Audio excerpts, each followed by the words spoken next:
चुनाव में राजनीतिक दल वोट पाने के लिए लोगों से कई तरह के लोक लुभावने वादे करते हैं। इनमें सरकार बनने पर कई मुफ्त उपहार पब्लिक को देने की भी बातें होती है।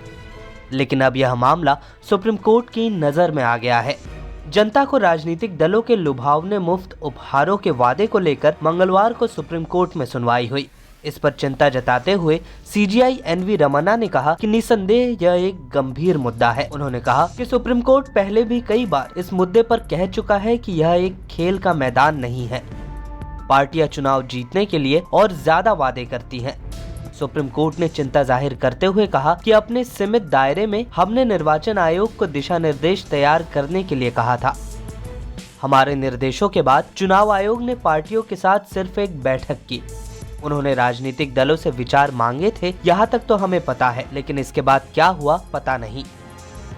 भारत के मुख्य न्यायाधीश NV Ramana, justice AS Bopanna और जस्टिस हिमा कोहली की बेंच ने इस मामले में सुनवाई करते हुए कहा कि भले ही फ्री में गिफ्ट बांटना एक भ्रष्ट प्रथा नहीं है, लेकिन यह एक असमान खेल मैदान बनाता है।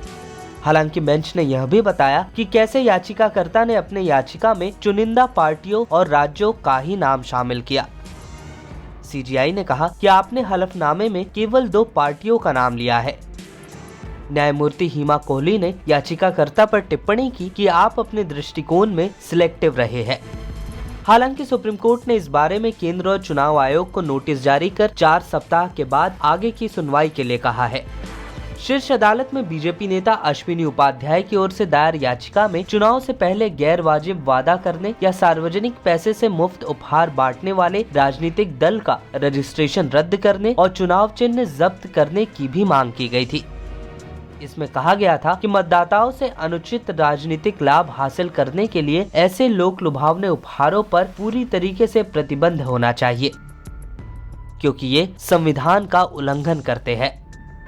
बीजेपी नेता अश्विनी उपाध्याय ने याचिका में उदाहरण देते हुए कहा कि अगर आम आदमी पार्टी पंजाब में सत्ता में आती है तो उसे राजनीतिक वादों को पूरा करने के लिए हर माह 12,000 करोड़ रुपए की जरूरत है। वही शिरोमणि अकाली दल के सत्ता में आने पर प्रति माह 25,000 करोड़ रुपए और कांग्रेस के सत्ता में आने पर 30,000 करोड़ रुपए की जरूरत होगी, जबकि राज्य का जीएसटी संग्रह केवल 1,400 करोड़ रुपए है। याचिका में कहा गया है कि वास्तव में कर्ज चुकाने के बाद पंजाब सरकार वेतन पेंशन भी नहीं दे पा रही है, तो वह उपहार कैसे देगी। इस वीडियो में फिलहाल के लिए इतना ही।